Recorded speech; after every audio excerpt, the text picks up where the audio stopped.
Flashback की कहानी। सुबह सुबह ऑटो से कृतिका और पायल मार्केट जा रहे थे। अरे जल्दी चलो भैया, कितनी देर लगाओगे आप? अरे चला तो रहे वो ऑटो। कृतिका वो उड़ा थोड़ी ना देगा वो। हाँ क्या भाभी, मैं अपना काम छोड़ दूं क्या? देखो मुझे पहले पार्लर जाना है, उसके बाद शॉपिंग करनी है, सुपर सेल है भाभी। अगर स्टॉक निकल गया तो जाकर करेंगे क्या? हाँ मेरा पिंक नेकलेस लेना तो रह ही जाएगा ना, वो लड़के वालों के सामने क्या पहनूंगी फिर मैं? हाँ जल्दी चला नहीं सकते थे तो सवारी बिठाने से पहले बोलना चाहिए था ना आपको, हमें दूसरे ऑटो में बैठना चाहिए था भाभी। गलती कर दी हमने ऑटो में बैठकर। ओए होए होए होए, डायलॉग तो ऐसे कर रही है जैसे हवाई जहाज में बैठी है। इससे तेज नहीं चला सकता मैं ऑटो। चपट चपट चपट तो ऐसे करिए जो तेज चलाओ। और ओवर स्पीडिंग के लिए अगर ट्रैफिक पुलिस ने मुझे पकड़ लिया तो हर्जाना बनने के टाइम तो पीछे मुंह घुमाकर निकल जाएंगी। अब ये खुद में बड़बड़ाने लग गया। अरे तुम देवी जी, आप मुझ पे कृपा करके गाड़ी चलाने दीजिए और मेरे कान में ना कचर कचर मत कीजिए।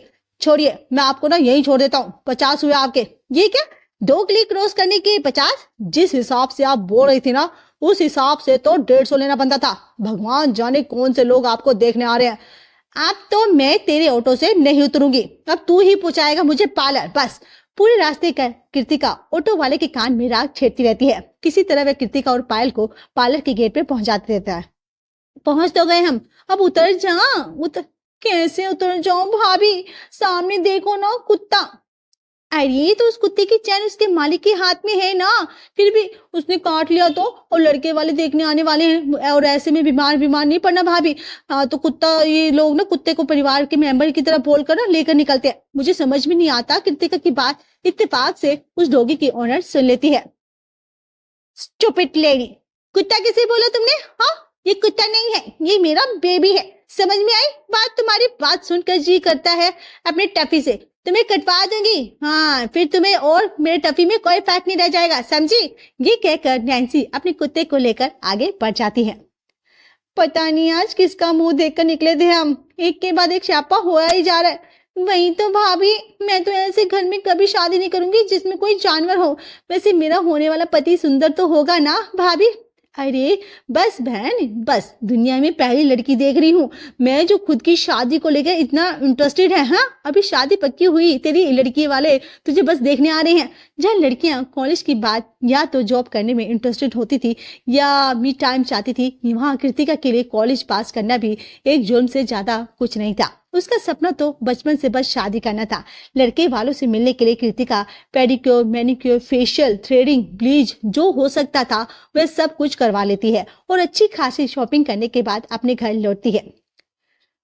तो फिर पैसे लगा कर आ गई? हाँ इसके पहले भी जब लड़के वालों के आने की बात हुई थी तो अब भी तूने कपड़े लिए थे और अब ये लीपा पोती फिर करवा ली तूने। हाँ फिर क्या हुआ? आए क्या वो लोग कर? यार मम्मी कैसी हो तुम? वो लड़का नहीं आया इसका मतलब ये नहीं कि ये भी नहीं आएगा। मुझे विश्वास है वो आएगा। और छुट्टी के दिन प्रेम अपनी भाभी, भैया और भाभी मम्मी के साथ कृतिका को देखने आता है। हाँ हम कहीं भी तो 2 लोग नहीं जाते आंटी जी, हमारा पूरा परिवार जाता है। अरे तो इसमें कौन सी बुरी बात है बेटा, अच्छी बात है ना, इसी बहाने हम सबसे मिल लेंगे। सबसे मिलना कहाँ हो पाया आंटी जी? वो क्या करें ना, मेरी चिंटू की तबीयत ना जरा ठीक नहीं थी तो ये भी उसके साथ ही रुक गए थे। चिंटू और सुशील जी से मिलना रह जाएगा आपका। तो ये कौन सी आखिरी मुलाकात है भाभी? भगवान ने चाहा तो आगे मुलाकातें होती रहेंगी और ये रिश्ता भी नहीं जमा तो क्या हुआ, हम कोई दुश्मन थोड़ी ना बन जाएंगे। जमेगा? क्यों नहीं जमेगा भाभी, आप शुगर मत बोलो। हाँ और कृतिका तो प्रेम से बात करने के लिए इतनी उतावली थी कि क्या कहें। प्रेम और कृतिका अलग जाकर मिलते हैं। इसके पहले कि आप कुछ बोले मैं बोलना चाहती हूँ प्रेम जी कि रही पढ़ाई, बिजनेस या जॉब करने की बात, तो मुझे ना शादी के बाद ना जॉब करनी है ना ही बिजनेस देखना है। और जितना पढ़ना जरूरी होता है उससे ज्यादा तो पढ़ चुकी हूँ मैं तो मुझे बस एक बहू वाली लाइफ, कमर में चाबी लिए यहाँ से वहां घूमना, चुगलियां करना। हाय आपको पता है ना बचपन से मैं दुल्हन बनना चाहती थी। बस कृतिका जो चालू होती है उसके बाद उसकी गाड़ी रुकती नहीं। प्रेम बस एक टक उसे देखता ही जा रहा था और 1 घंटे की बातचीत के बाद प्रेम सिर्फ एक ही लाइन कहता, मुझे पसंद है। फिर क्या था, बात आगे बढ़ती है और इस बार कृतिका के बिना उसका पूरा परिवार प्रेम का घर और बिजनेस को देखने जाते हैं। ये तो सच में अच्छा रास्ता मिल गया भाऊ। कितना बड़ा घर है प्रेम बेटे का? नहीं तो भी 4 करोड़ की तो प्रॉपर्टी है ही है। दोनों भाइयों में बट भी गई तो अपनी कृतिका के हिस्से में एक दुकान तो और आधा मकान आ ही जाएगा। बिल्कुल सही मम्मी जी, ये चिंटू और सुशील जी नहीं देख रहे बच्चे को, क्या देखेंगे? तू और जेठ में से हमें क्या मतलब? हमें तो दूल्हे के बारे में खबर लगानी थी, सो लगा ली। अरे नहीं नहीं मम्मी जी, वो बातों बातों में निधि भाभी ने बताया था कि वे माँ नहीं बन सकती, तो ये चिंटू कहाँ से आया? बोलना तो नहीं चाहिए पायल, किसी के गड़े मुर्दे क्यों उखाड़ना? हाँ, तू भी औरत है, बेचारी माँ नहीं बन सकती तो बच्चा गोद लिया होगा उसने। सोच जरा, कितने अच्छे मन के लोग हैं। मैं तो कहती हूँ कि 10-12 दिन के अंदर ही अंदर सगाई करके शादी कर देते हैं। जितनी देरी करेंगे ना उतनी बातें पता चलेंगी और होता होता रिश्ता भी कट जाएगा, है अपने घर की हो जाएगी कृतिका। उसके बाद जान ना हो तो जान लेना। हाँ और हाँ ठीक है मम्मी जी। मनीषा के परिवार वाले लड़की का अच्छा बैकग्राउंड देखकर कृतिका की शादी प्रेम से तय कर देते हैं। अपने फेवरेट गाने पर ब्राइडल एंट्री करते हुए कृतिका जैसे स्टेज पर पहुंचती है, वे देखती है कि प्रेम के हाथ में कुत्ता है। इस कुत्ते को स्टेज पर किसने चढ़ाया? प्रेम जी नीचे उतारिए इसे, जहाँ दुल्हन को बैठना चाहिए वहाँ इस कुत्ते को बिठा दिया आपने। ये क्या बोल रही हो भाऊ तुम? हाँ ये मेरा चिंटू है, तुम्हारा देवर रोज तुम्हारी फोटो देखकर तुमसे मिलने की इच्छा जाहिर करता था, पर बेचारा मिल नहीं पा रहा था। अब तू शादी में पहुंचा ही नहीं। मेरा देवर करिश्मा, ये सुनना था, आज देख भी लिया। इंसान के पेट से कुत्ता, ये केस तो नहीं जो 81 साल पहले पेपर पे आया था। अरे बावली क्या बोल रही है तू? इसे पैदा कुतिया ने ही किया है, पर हमारे लिए हमारे परिवार का सदस्य है। हाँ समझ रही कि मम्मी जी का तीसरा बेटा और मेरा देवर। स्टेज पर चढ़कर कृतिका दूसरी ओर मुंह घुमाकर बैठ जाती है। चिंटू को मुझे दो प्रेम, मैं चिंटू को अपने साथ ले जाती हूँ, बेचारे को भूख लगी होगी। निधि चिंटू को स्टेज से ले जाती है ताकि कृतिका कंफर्टेबल फील करे। तभी वहाँ कैमरामैन फोटोशूट के लिए आता है। वो फोटोशूट तो हो गई है, फैमिली पिक्चर भी ले लेते हैं। मैम साहब हाँ हाँ मैम आप यहाँ पर आ जाइए। सब कहाँ है? हमारा राजकुमार कहाँ है? कोई चिंटू को तो लेकर आओ, उसके बिना तस्वीर कैसे पूरी होगी? आओ दुल्हन, आप दिल थामो जी, क्योंकि बारी है देवर जी की। सबके दिल के सरताज, देखो जरा इनका अंदाज। और गाने के साथ नाचता हुआ चिंटू स्टेज तक आता है। मेरी ब्राइडल एंट्री खराब करके खुद नाचता हुआ आ रहा है। किस्मत तो इस कुत्ते की है। अरे भगवान, रुमाल से लेकर फेरे तक हर जगह दुल्हन से ज्यादा तारीफ चिंटू ही बटोर रहा था। कितना प्यारा लग रहा है ना चिंटू। उसे मंडप से जरा दूर रखने दे कहिए ना, उसे आंख की चपेट ना लग जाए। इस मामले में हमारे चिंटू ना बड़ा समझदार है, उसे पता है कहाँ जाना है और कितनी देर रुकना है। कुछ इस तरह से शादी होती है संपन्न और कृतिका गृह प्रवेश के लिए अपने ससुराल के दरवाजे पर पहुंचती है। इस कलश पे पैर मारो और आगे बढ़ो बहू। यही तो मारो, यही तो मेरा सपना था मम्मी जी। कैमरे वाले भैया अच्छे से इस मोमेंट को कैप्चर करना आप सब। हाँ हाँ देखिए। और मैं इस कलश की ना देखती ही, इससे पहले कि कृतिका उस कलश को पैर मारती, पीछे से चिंटू आता है और कलश को गिराता हुआ अंदर चला जाता है। फोटो आ गई, फोटो आ गई। क्या कलश गिराया चिंटू ने? अरे मेरा बेटा तो सबसे शुभ है। मैं फिर से कलश में चावल डाल देती हूँ। हाँ कृतिका, एक कलश में तो चावल नहीं डाले जाते। बहू हाँ भाभी, अब मेरा मूड भी नहीं है। क्या पैक पैकता है, रस्म तो हो चुकी है। कृतिका बेचारी कमरे में चली जाती है और बिस्तर पर घूंघट लिए प्रेम के इंतजार में बैठ जाती है। अपने इस मोमेंट को तो मैं नहीं जाने दूंगी। पूरी शादी में वह चिंटू मेन कैरेक्टर बना रहा था, अब कमरे में क्या लेगा वो। वह धीरे से दरवाजा खुलता है और प्रेम अंदर आता है। दुनिया की सबसे खूबसूरत और प्यारी लड़की के सामने खड़ा हूं मैं, पर तो दुख की बात यह है कि उस लड़की ने पर्दा किया हुआ है। ये पर्दा है सनम, कोई दीवार नहीं। चाहो तो गिरा दो। प्रेम आगे बढ़कर कृतिका घूंघट हटाने जाता है कि दूसरे रूम से उसे चिंटू के जोर जोर से भौंकने की आवाज आती है। चिंटू इतनी तेज क्यों चला रहा है? क्या हुआ? वो तो कभी ऐसे भौंकता नहीं है, वो भी इतनी रात को हो गई। ये क्या हो गया चिंटू को? भागते हुए चिंटू के कमरे में जाते हैं और देखते हैं कि वो ठंड से कांप रहा है। हे भगवान, चिंटू के कमरे का हीटर कैसे खराब हो गया? हाँ इसलिए बेचारा भौंक रहा है। अरे मेरे कमरे में हीटर भी नहीं है। मम्मी मेरे कमरे में तो नहीं है बेटा, पर प्रेम के कमरे में तो है। प्रेम के कमरे का हीटर लगाकर यहाँ लगा देते हैं, ठीक है? पर मुझे भी बहुत ठंड लगती है मम्मी जी। हाँ लगती होगी कृतिका, बिल्कुल लगती होगी। मैं तुम्हें ना 2 रजाइयाँ दे दूंगी, पर ये मेरा बेटा तो राजा का बीच में ना दब जाएगा तुम दोनों के, और हीटर तो यहीं लगाना होगा। बिना हीटर के ना चिंटू 2 मिनट भी नहीं रह सकता। प्रेम भागते हुए अपने कमरे से हीटर लाकर चिंटू के कमरे में लगा देता है और 4 रजाइयां कांपते हुए कृतिका की पहली रात गुजरती है। अगली सुबह रसोई में अपनी सुहाग रात की कहानी कृतिका अपनी भाभी को सुना रही थी। कैसे गुड न्यूज भाभी, मेरा घूंघट तक नहीं उठाया प्रेम ने। इस चिंटू के चलते पूरी रात में ठंड से कांप रही थी। मेरी किस्मत में ही भगवान को ये कुत्ता लिखना था क्या? गलती ना आप लोगों की भी है। पता करना चाहिए था ना कि इस घर में कुत्ता है कि नहीं। आपको तो पता है ना मुझे कुत्तों से कितनी नफरत। अरे अरे कृतिका, पर उस वक्त चिंटू तेरे जेठ के साथ वॉक पर गया हुआ था। कभी तेरे ससुराल वाले कहते थे कि चिंटू घूमने गया, तो कभी कहते थे चिंटू टीवी देख रहा है।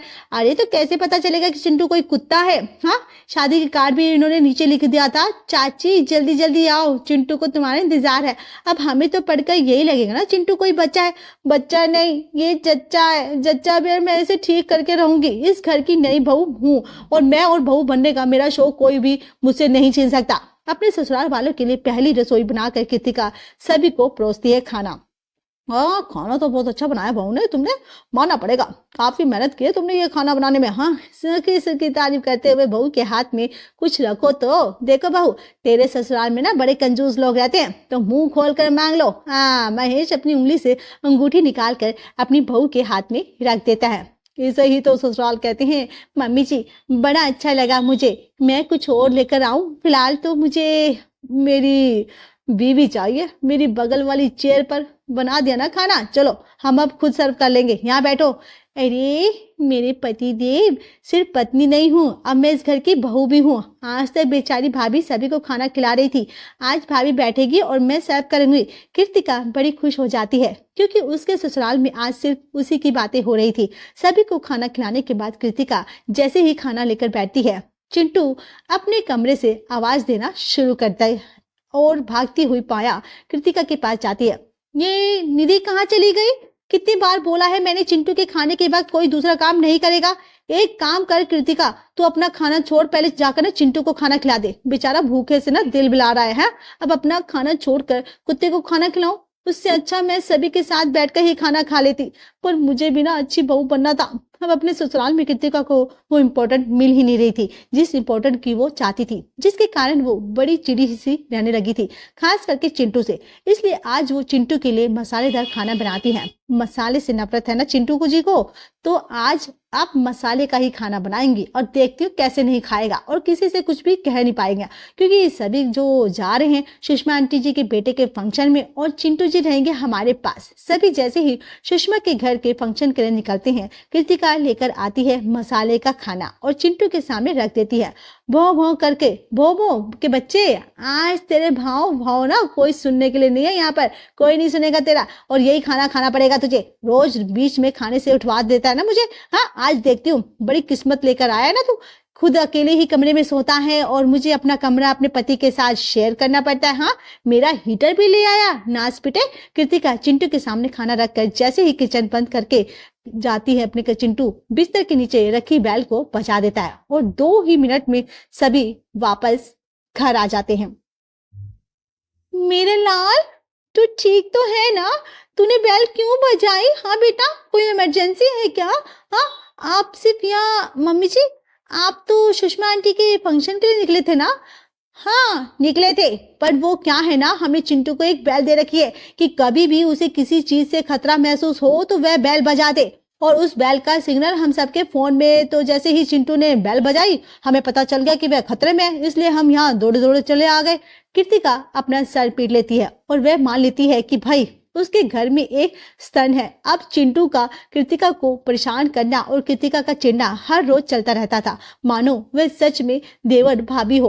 पर आज कल चिंटू जरा अलग व्यवहार कर रहा था। जब भी कृतिका किचन में जाती, चिंटू किचन के पार बैठा उसे देखता रहता।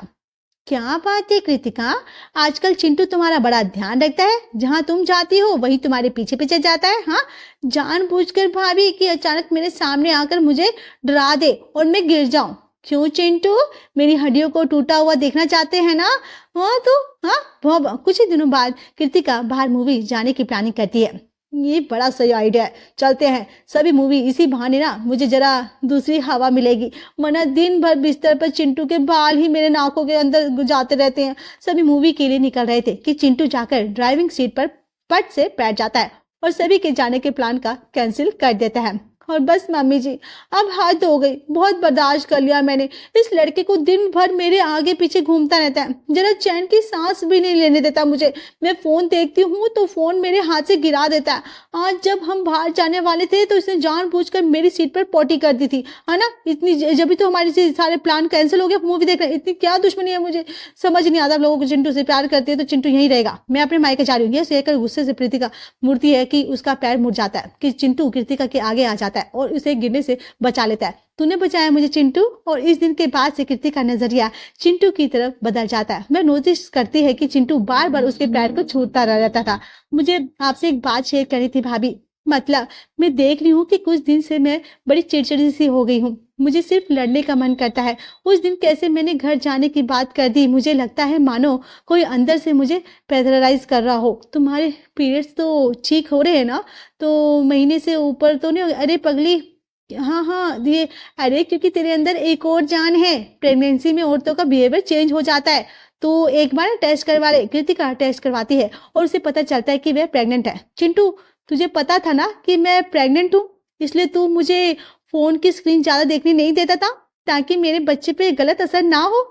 पता है मम्मी जी, जब हम हॉरर मूवी देखने जा रहे थे ना, चिंटू नहीं चाहता था कि मैं घबराऊं और घबराहट से मेरा मिसकैरेज हो जाए, इसलिए उसने मेरी सीट पर पोटी कर दी थी। मेरे आगे पीछे घूमता था, मेरा ध्यान रखता था, मेरे पेट को छूता था। तुझे सब पता था Chintu. I am so sorry Chintu. मेरे चिंटू का भाई या बहन आने वाला है। कृतिका फुट फुट को रोने लगती है और चिंटू को गले से लगा लेती है और आज सच में चिंटू को अपना देवर मान लेती है। अगर हमारी वीडियो आपको पसंद आए तो हमारे चैनल बज़ स्वैग को सब्सक्राइब करें, लाइक, शेयर और कमेंट्स करना ना भूलें। Thanks for watching.